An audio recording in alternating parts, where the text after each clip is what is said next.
Here's what's cooking on today's Sports Stove podcast. We are hitting all kinds of topics: college baseball and basketball and football. We're going to talk NBA, NHL, Major League Baseball, and some NFL. All that and more. That's what's cooking on today's Sports Stove podcast. From Belly Up Sports and the Belly Up Podcast Network, you're listening to the Sports Stove Podcast with your host, Vince Stover. Welcome into another edition of the Sports Stove Podcast on this beautiful Thursday evening. We had floods. We had septic issues. It has been a day to forget until this very moment when the Sports Stove Podcast is here and live for all the world to see as well. Dad is back with me again tonight as well, and we have all kinds of things to talk about. Dad, let's start off with champions and recognize some winners, and that is the College Baseball World Series. Unexpectedly, I would say at the very least, dominantly handling Vanderbilt. Mississippi State Bulldogs win the World Series, and shout out, congratulations to them. I didn't see that one coming. And not to say that I know a lot about Mississippi State baseball, but congratulations to the Bulldogs. Yes, and it was surprising the way they won the last two. But it was like on our last podcast when you said that the College World Series shows a lot of what's good about college sports. And I think that was very true with this. I watched quite a bit of this one this time for different teams that were in it as we went along. And I think Mississippi State shows what was good. You know, as I watched the game and you watch the players, Mississippi State seemed like a bunch of young guys who loved playing baseball, who played as a team and were excited to win for their city, for their school, for all their fans from there. And it was just good to watch. Vanderbilt, on the other hand, very good team. We've talked about that, a very good coach. But to me, when I watched their language, it was an all-star team. And, of course, he has that every year. And most of the time he's been able to get everyone to come together. I don't think he did this year. More like an all-star team, people playing a little bit for themselves. And it showed on the execution. That was probably the most shocking stat. The whole College World Series, Mississippi State, no errors. And Vanderbilt, 13. And 3 in the last game. And that's kind of unusual for a Vanderbilt team. But 0 errors all the way through. And again, I think that showed Mississippi State was hustling. Mississippi State was excited to play every game. And Coach Corbin had said that Vandy had to wake up and they didn't bring their best at the end. And I think that was true. Congratulations again to the SEC, Mississippi State. And it was really fun to watch. Yeah, in football, you always talk about the team with the least amount of turnovers is going to get the win. In baseball, if you have 13 errors to 0, it's not going to turn out very good for the team with 13 errors. No doubt about that. Let's move on to college basketball. A fair amount of stuff happened. Of course, the name, image, and likeness is now wide open in most places, and there are players jumping on that as fast as they can. And we're seeing it from all levels, all the different sports, women's, men's, the big money sports and the lower income sports as well. They are full blast right now. Most schools brought in someone to to help the kids strategically and stuff like that as well. Already here in Lexington, basketball players are all over it. Football players are trying to get money. Basketball players are now publicly making money after privately making money since their arrival in Lexington. But I was looking at Kentucky basketball. They got the announcement today that Mintz is going to come back. Their starting point guard, leading scorer from last season, is returning, which was expected here by most people, considering his name was still on his locker as recently as 2 weeks ago. And I was talking with Brad Taylor, host of The Bottom Line with Brad Taylor, a local ESPN show here. And he asked me about Kentucky. And I told him, I said, for this year, I am actually all in on the Kentucky hype. I usually kind of am slow to get on board, even though as a Kentucky fan, I'm usually a little slower to get on board. I got to see the product. I got to see how they're going to react, how they're going to play together, as it's usually a new cast of guys. And Coach Cal, I have been very vocal to say he's not a great coach. He's an incredible recruiter, and I think he's a good leader, but he's not the best X's and O's guy in basketball. And so I kind of got to see it happen before I really believe in Kentucky basketball. But this year is completely different. I am 100% all in on this Kentucky team. As I put out on Twitter, Coach Cal, don't screw this up. You've got the roster in place to have an incredibly special team this year. They bring in 3 freshmen, 2 5-star guys, Ty Washington and Damian Collins. They bring in a 4-star Bryce Hopkins. Then they bring in 4 transfers, Georgia point guard Severe Wheeler, Iowa shooting guard CJ Frederick, who can shoot lights out and is a Kentucky kid. Then you've got the West Virginia power forward / center and Oscar Shibwe, who just looks like an absolute beast. Kellen Grady comes over from Davidson, point guard. Then they return Jacob Toppin, Dante Allen, Keon Brooks, and Lance Ware, amongst others. This team is absolutely stacked, and it should be a fun team to watch because they've got that mixture of veterans and just a couple young guys on the team. Then the news came out today that your boy from Illinois, Kofi Cockburn, has entered the transfer portal. He still has his name in the NBA draft, but now he's in the transfer portal, and everyone, and I mean everyone, is saying if he stays in college, he's going to Kentucky, which would just be an absolute ridiculous amount of talent on one basketball team for 1 year. Dad, you watched a lot of Kofi Cockburn this last year. You were impressed by him. I didn't watch a lot of Illinois basketball until tournament time, and they went out earlier than they should have. So you told me before we got on the show you think he's going pro no matter what, but there's a lot of smoke around this Kentucky thing for Cockburn. Well, the fact that 2 of the assistant coaches from Illinois have come to Kentucky, that would make sense. But, I mean, to me, he's going to be a good pro. He's ready to turn pro, more ready than some of the guys that have. I think, again, get with the right team to work and develop. As far as the transfer portal, I think he's got to make a decision on the NBA in a few days. So it made sense. Go ahead and get in the transfer portal. Keep your options open. Illinois has had some guys leave. Illinois has picked up some transfers. So I think everybody's adjusting to this transfer portal. Be interesting to see, how long, how many years it keeps up, but it may be a great thing there.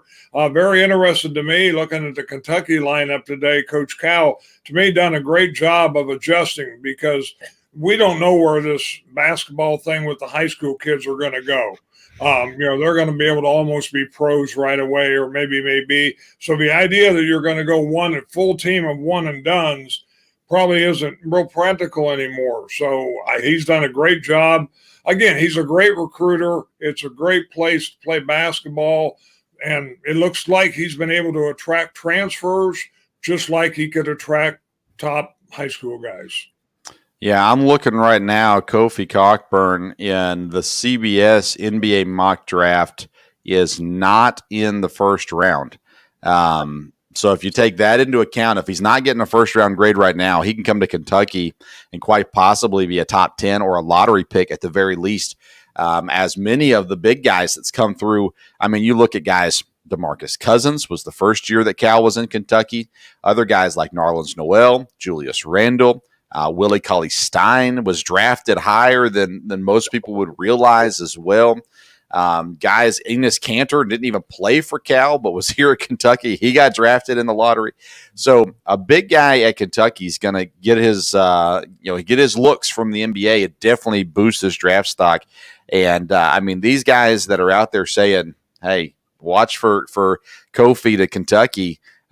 These are the guys that know things, and so that's interesting, no doubt about it. And it could be a huge boost for Kentucky because the one area where they're kind of not deep at is the big guys. Oscar Shibwe, there, Lance Ware, Keon Brooks can play the 4. as well. But there is Jacob Toppin can play the 4 too. But it's going to be a Big Blue madness for sure, because either way, because Kentucky's stacked. But if you add Kofi Cockburn to the team, you would think they would be too talented for Cal to mess it up. But we have thought that in the past as well. Then college football, Reggie Bush comes out, the name, image, and likeness stuff going on, and he says, I want my Heisman back. I want all my records back on the books as well. I mean, listen, when he was there, it was against the rules what he did. I think it's stupid that they took his Heisman. I think it's stupid they took his numbers out of the record books, as he did nothing to cheat on the field.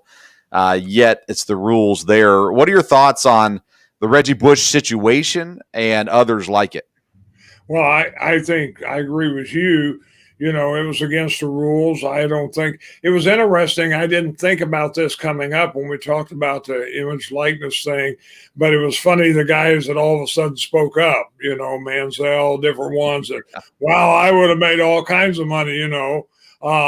You wonder if they really shouldn't have said I would have made more money. But anyhow, from there, and, you know, it's funny that everybody's jumping on you. Ideally, well, they're happy for these guys, but, you know, our society today, everybody wants to get all they can for themselves, and we will see. Hopefully this isn't a bad thing for college. You know, the more I thought about it after we talked last time was, you know, some of the minor sports, I think that's probably really good.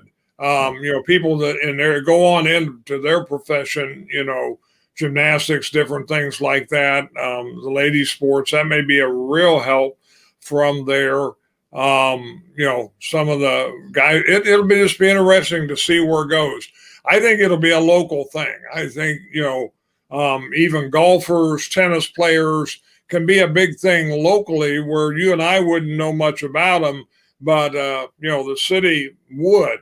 And, you know, there may be good opportunities there. Well, the point has been made in our belly up chats that we've had. You got these college athletes, especially the attractive girls, that they've already got hundreds of thousands of followers on Instagram or social media. That's where they're going to make money. The people who already have the following, they're going to be able to make money very easily off of this.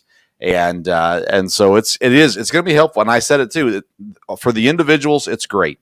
Very few of them are going to get national recognition. Nike and Adidas and those kinds of things. Several of them are going to get local things that's going to help out them. And my fear is it hurts college basketball. I think it hurts college football. I think it's going to hurt the product, because the focus is now going to be on the player. How do I make money? On the recruiting staff, how do we help them make money? And it's going to take away from the focus of playing. And you're going to see the coaches who can truly live off of their winning abilities and what they can do versus the coaches who are just trying to land the big stars, a.k.a. LSU basketball, Arizona basketball, those kinds of people as well. Bruce Pearl, this is going to be his downfall. It's not going to be good. Not going to be good for Bruce Pearl. He'll use it to his advantage, of course, for a while, but I have a bad feeling that we're going to get some Bruce Pearl news in a couple of years, having related to the mishandling of name, image, and likeness funds. That is college sports. It's fun to talk college sports, and we got a lot more of it coming up in the episodes to come. Moving on to the NBA, Phoenix Suns punch their ticket to the NBA Finals. Chris Paul finally gets there after getting close in the past. Finally getting there next week, a week from today. We'll have Parker Ainsworth on with us. Parker covers the Houston Rockets, and he is a defender of Chris Paul to some degree, but especially of his time in Houston. And so we'll have him on to talk a little bit more about this. The Suns, it's been a while since they've been to the NBA Finals, and they seem primed to be the favorite in the finals no matter who they play, whether it's the Bucks or the Hawks. And the Bucks and the Hawks go into Game 5. Giannis out for Game 5. They no ligament damage to his knee. It was a scary and ugly-looking injury that he had, but nonetheless, Atlanta was able to tie up the series in the last game. They come into Game 5 now, And without Giannis, Milwaukee will be shorthanded. Atlanta's shorthanded as well. So it's going to be interesting to see where it comes through. Dad, I know you're not a huge NBA guy, but any thoughts on these NBA playoffs or finals? Well, I think it's exciting. And to me, it's great to see new teams in there. I think Phoenix is good, rather than, the LA teams or people that have been there a lot. Again, I'd be for Milwaukee a little bit there for sure. Be very good for them to be in it again. But Atlanta, again, it's going to be two teams that aren't normally in it, and I think that's good. I think it'll be good for people having interest in the NBA. It's probably not what the NBA wanted for promotion necessarily. And that's interesting because unless it's my team that's in it every year, I like seeing different teams in the finals, in the Super Bowl, in the World Series. I don't like it when it's the same people over and over and over again, with the exception of if it's my team. But, I didn't want to watch LA and Brooklyn. Honestly, I wasn't interested in that series. I do want to watch Phoenix and Milwaukee, or even Phoenix and Atlanta. And so I think it's for the legit basketball fan, I think it's going to be great. But you're right, the ratings will probably not be what they could have been when you're talking about guys like KD, Harden, Kyrie in Brooklyn, LeBron, Anthony Davis in LA. But I think the Chris Paul story, I think what Devin Booker and DeAndre Ayton bring is going to bring in some people as well. And we'll see who they play in the NBA Finals. Excuse me. All right. Real quick, Dad, I want to give everybody a word from Yeti Coolers. Yeti, July 4th is right around the corner, and Yeti has everything you need to gear up for the holiday weekend and all weekends that follow. The Roadie 24 hard cooler to store drinks and food. The Rambler 12-ounce Colster can insulator to keep your drink cold. And the Crossroads 22-inch luggage for your travel are just some of the great products. And right now, Yeti is having an Independence Day sale. You get select apparel for 25% off. That's right, 25% off all for your Yeti apparel. This is a rare promotion for Yeti, so now's the time to take care of it. It's here throughout the weekend, 4th of July weekend, so make sure you use the link in the YouTube description or the notes, the podcast notes, or in the comment sections. They should be there in the comment sections of both YouTube and Facebook tonight as well. And we sure appreciate Yeti and their partnership with us. All right, Dad, let's go to the NHL. Hockey is in the Stanley Cup Finals right now. Tampa Bay leads 2-0, but they're making the shift to Canada. Montreal now gets 2 home games and a chance to tie the series here as well. I want to start with your thoughts on the Canadiens down 0-2 and the Lightning up 2-0 here in the Stanley Cup playoffs. Well, I think the Lightning are playing really well now. Like I said, I think last time I would think it'd be the Lightning in five games. And I think it will. Now, we've talked about, and I know we're probably going to talk a little more about the change going up to Canada. As I've thought about that, I mean, Tampa's a professional team. And they've known about this for a while. So I would like to think they've had somebody already up there for the games in Canada do a good job of scouting this out, knowing where even more unique things are going to come up. And they should be as prepared mentally. They should be as prepared as you can be for something like that. And, if they can stay away from, funny business, then once they hit the ice, it's hockey. And right now, Tampa's playing good hockey. Well, they're going to have to stay away from funny business. They're not allowed to do funny business. I'm going all in on this Canadian conspiracy. The Canadian government will find a way to impact this series while they're in Canada. Tampa Bay is going to lose a couple players due to COVID protocols, or the whole fire alarm going off in the middle of the night so they can't sleep, or the food poisoning, or whatever it is. I need some drama in the NHL Stanley Cup Finals. And so I'm calling on the Canadian government to give it to us here. And I reached out to my Canadian correspondent Rod Peterson, host of the Rod Peterson Show, up in Canada, and asked him if he's heard any reports of some of the government getting involved. No reports just yet. So we'll wait and see if something pops up. But you heard it here first. We told you a couple weeks ago when Rod Peterson was on the show, something's going to happen in Canada to help the Canadians, and it's got to come. If it doesn't come, we might be looking at a sweep. We might be looking at 4-0 Lightning or a 5-game series 4-1 Lightning. But I have to believe that there's going to be some drama up in Canada there. Trade came down in the NHL. Most people may not care, but Arvy from Nashville goes to L.A. for a second-round pick this year and a third-round pick next year. Nashville does a great job of really adopting these players when they're on the team, and Arvidsson was one of those guys that the fans absolutely loved in Nashville. So I think I know the reason for this trade, but I want to get your thoughts on it first with Arvidsson getting moved. Well, I've tried to keep up a lot with the Predators because obviously the big thing is the expansion draft coming up. You can only protect so many players. And I've seen Arvidsson's name be one of those that was going to have to really be on the bubble. And obviously, if there's players that you're going to lose, then, to make a trade, the draft picks they got, it was a good deal.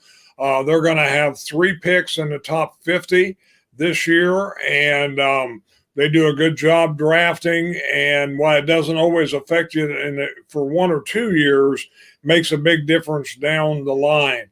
He was a great guy. He was a fan favorite. I remember when they signed him to a long contract. One, they thought it was really good for the Predators because they got a good deal financially for that many years. But the question was, okay, he scored 30 goals. Can he score 30 goals a year for 7 years? Well, he did for 2 years, but he didn't, last year. He's a great player, a great guy. But again, the Predators have a lot of young talent.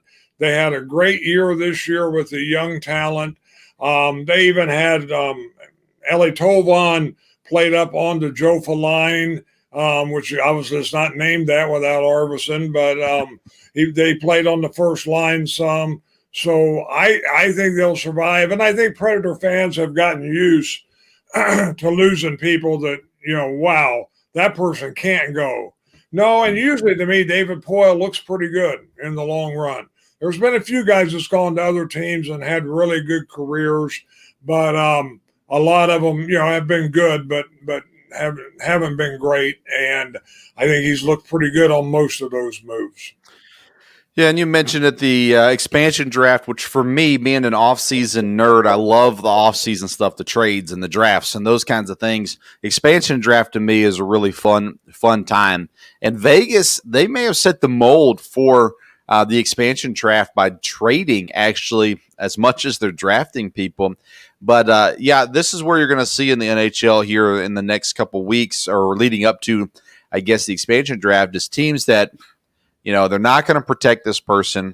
They don't want to lose them for nothing. So they're going to look to see if they can make a trade and get something in return for them as well and kind of make sure that the guys that they want to keep are going to stay on the team also. We'll probably talk more expansion draft as we get a little bit closer, but it is approaching rather quickly there in the NHL as well. All right, Dad, let's get to the NFL now. I want to start off with the comments by Davante Adams this week, talking about how it would be fun to and would love to reunite with his college football quarterback in Derek Carr. A lot of people want to make a lot out of this because, of course, Adams is up for an extension this year. If he doesn't sign the extension, he could walk in free agency next year.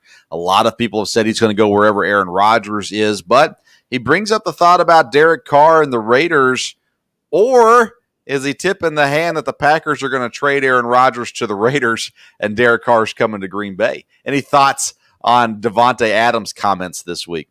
Well, I mean, we've talked several times if they're going to trade Rodgers, to me, Vegas would make some since, and that's because I knew Carr, had played with Davante Adams. But again, I don't think the Packers are going to trade Rodgers.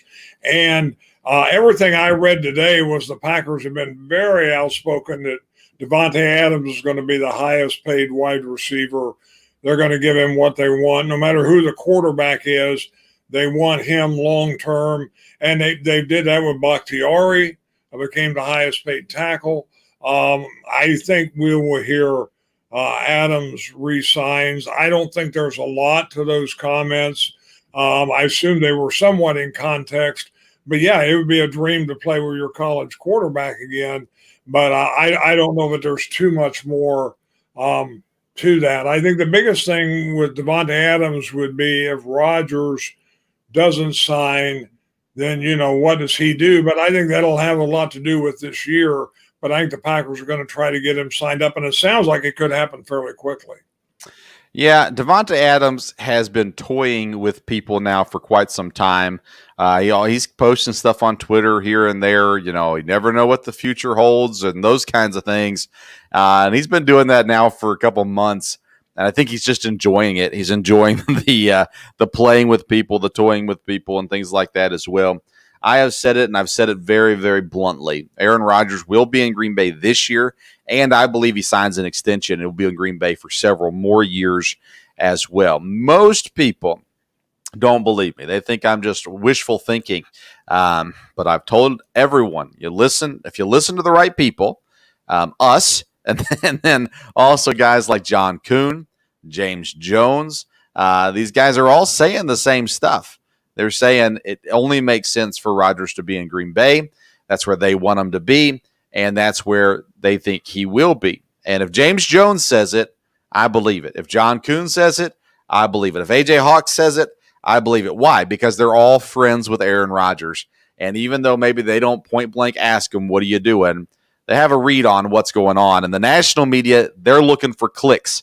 Whereas the Packer media or those close to Rodgers, they're just looking for facts. So I think it'll all work itself out, and I think it'll work itself out pretty soon. You're right, Adams, he should get signed here quickly, get that locked in, and that might help with the Rodgers situation too, kind of continuing to clear the air a little bit, and having his guys locked up long-term would definitely be a good thing there as well. Speaking of quarterbacks, Dad, the old phrase goes, you can't judge a draft for at least 3 years. And then you get an opportunity to kind of see where things are, how the players turned out, those sorts of things as well. And so I was thinking this week and heard some other conversations around some different quarterbacks. So I looked back at the 2018 draft and specifically at the quarterbacks that were in that draft. And so I thought today we would talk about those quarterbacks, kind of what order we would place them in now if you were redrafting in 2018. The quarterbacks were Baker Mayfield, Josh Rosen, Sam Darnold, Lamar Jackson, Josh Allen, and we'll throw in Mason Rudolph as well, as he's got some playing time in Pittsburgh there. Baker Mayfield went number 1 overall to the Browns. I think if they redrafted, I don't think they go Baker Mayfield, but maybe they do. Where do you go first overall with those quarterbacks? Josh Allen. I think he has great potential. I think he's done well. I think as far as having a long career, I don't know that we would have thought a year or two, it might take a little longer for him to develop, but I think he's developed. And I think when you look at all those guys, that would be the safest pick. That's who I'd pick. So you go safety over potential. Yes. I mean, all these guys have good potential, but I think Josh Allen has it looks like he'll be the better quarterback with his career. I was thinking about this because the 3 quarterbacks I was thinking about at one, well, I would include Baker Mayfield, Lamar Jackson, and Josh Allen. And I like Josh Allen a lot. I'm a fan of his. I enjoy his game, but he has improved drastically. I mean, last year he was far better than he was the year previous. And so that's important to see. Had he gone to Cleveland, he probably wouldn't have progressed the way he did in Buffalo. But that's not what we're doing right now. Josh Allen's an interesting one at number one. I think I go Lamar Jackson number one over Josh Allen. I probably like Josh Allen a little bit more just because he's more of your traditional quarterback. But Lamar Jackson's talent, he can throw the ball. My goodness, he can throw the ball. And his electric athletic ability as well. I think I go Lamar Jackson one. Then I'm looking at Mayfield and Allen. Who's your number two? Lamar Jackson, and it was a very close decision from there. But again, I'd definitely take Lamar Jackson second. I think at this point I would take Allen second over Mayfield. There are things about Mayfield I really like. I like his leadership. I like his ability to have guys get excited to play with him and what he can do in the locker room and those sorts of things. Allen's just God-given talent is better than Baker Mayfield's. And so for that reason, I go Josh Allen. But, I was a guy that wasn't big on Mayfield, and he's growing on me a little bit as it is right now in Cleveland. So do you go Mayfield third? Yes. Yeah. Baker Mayfield would be third. I just, I think you're right. His strong points is leadership, rallying his teammates. As far as quarterback ability, I think the other two guys are ahead of him. And I think he's still got to prove a little bit that he's a quarterback that could, take any team, lead any team from there. But he's a great fit in Cleveland. He's a great fit for a lot of ways. And all three, you're right, Baker Mayfield's done a lot better than I thought he would and a lot quicker. But I think I picked Baker Mayfield third. Now, I'm not talking just talent, okay? So I'm not comparing talents here. But Mayfield has a lot of Brett Favre in him. That personality, the way that he plays, the way that he leads, the way that he is, just everything that he is, reminds me a lot of what Brett Favre was, especially in the younger years of Brett Favre as well. Even when he was winning still in Green Bay, but not in necessarily his drunken Atlanta days, but in his winning early days in Green Bay. That's what Baker Mayfield kind of reminds me of, and that is something the fans definitely get behind and can support, even in some down years to some degree. I think Baker Mayfield is a guy. I'm looking for a big step out of him this next year. We talked about the Browns and the AFC North last episode. Got a little bit of flack for my take on the Steelers being last in the division from a listener, but as I told him, hey, I'm right, and we'll see it here this season. Baker Mayfield should be first in the division this year, and I think we need to see him continue to improve and get better in Cleveland as well. All right, so that leaves us with Rosen, Darnold, and Rudolph at number 4. I got to think we're agreeing on this, but who do you got at number 4? Darnold. Yeah, yes. He's still got potential, and he could do really well now, so we'll see. Yeah, Darnold very well could jump up above some of these other guys, or maybe all these other guys. I think Darnold is incredibly talented, and I think now he's in the right spot. I like where he's at in Carolina. I did not think that they should have drafted a quarterback. They did not. They got Christian McCaffrey. They got some talented receivers. They've got a good coaching staff that is offensive-minded and has had success on offense. I think Sam Darnold's in a great spot, and he might be show his legit talent this year that we haven't got to see fully with the Jets and the mess that was there. So that brings us to the interesting number 5 and number 6, Josh Rosen, who has not yet made it in the NFL. He was drafted by Arizona. Then the next year they took Kyler Murray. He went to Miami. He went to Tampa. And so now it's interesting to see kind of what happens with Josh Rosen. Mason Rudolph has been a backup in Pittsburgh. His fame came when Myles Garrett hit him in the head with his own helmet in a game as well. So Josh Rosen or Mason Rudolph? Josh Rosen. I think tell me why. He's still got some. I mean, I don't know that I would draft any of these last two at all in the first round. Maybe not in the first 2 days. But Rosen maybe still has potential, and we will see how that goes. Mason Rudolph I'm not sure why we're talking about him. So, so Rudolph, it's right now we're talking about the unknown versus the known. We've seen enough of Mason Rudolph to know, I'm not giving him the keys to the car. Josh Rosen, on the other hand, we've not yet seen him in a good situation. His 1 year in Arizona, they had the worst offensive line in the NFL, and it did not go well. He did not have the athletic ability that Kyler Murray had to be able to escape from things. I think Josh Rosen has the ability to be a quarterback in the NFL, a starting quarterback in the NFL. But as with any quarterback, he needs to be in the right fit. And at this point, he hasn't been in the right fit. I'd like to see Rosen go to one of these other leagues, the USFL, the XFL, the CFL. I'd like to see him get out and play and see what he's got and then come back to the NFL.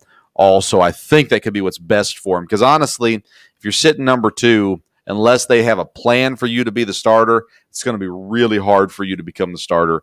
And so you got to get out and play somewhere. So I'd like to see Josh Rosen go somewhere and get some reps there. Mason Rudolph, he had an okay college career, but it's, he's not going in the first round anymore. He's not going in the second round. Mason Rudolph is maybe a 4th or 5th round quarterback. Josh Rosen is probably between a 3rd to 5th round quarterback as well from there. But those other guys, I'm still taking first round. Honestly, even Darnold, I would still take him first round to do it all over again. With that. Those guys there, Jackson, Allen, Mayfield, and Darnold, who do you think is in the best situation right now?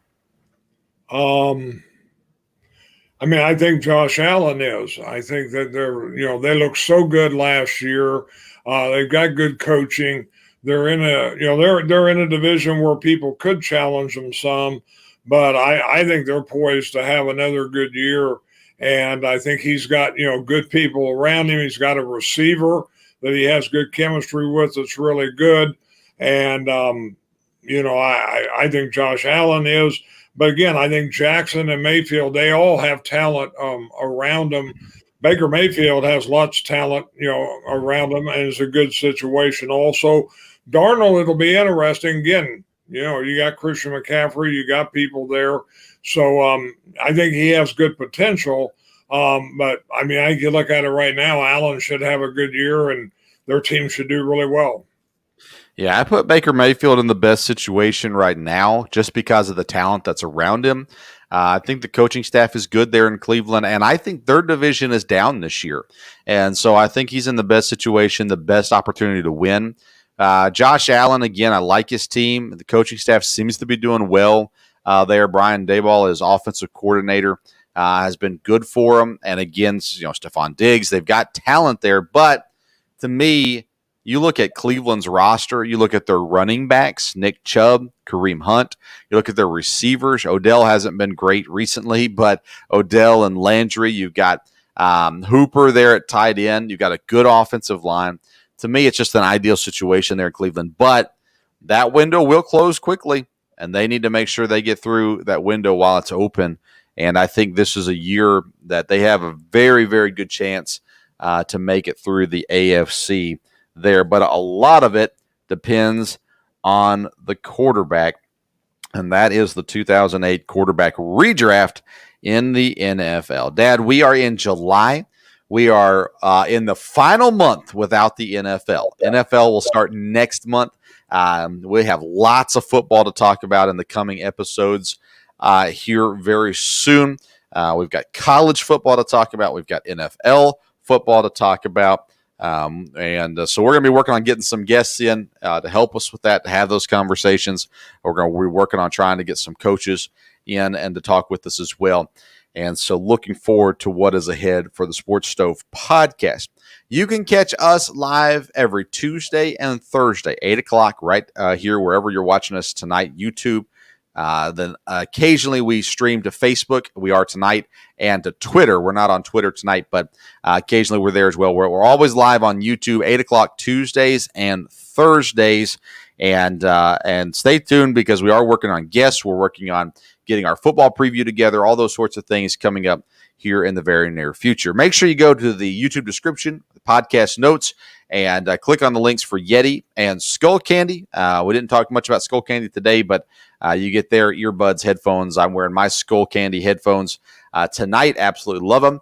And so make sure you click on those links and get the great gear and things that are available for you there from Yeti and Skull Candy. Visit bellyupsports.com for other podcasts, articles, and other things that are there. Dad, any closing words tonight? Like I said, a lot to talk about. Sports is picking up here with the playoffs. The baseball was fun to watch. Of course, we got the All-Star game coming up before long. And, Major League Baseball seems like they're having a good year. But like you said, football is right around the corner.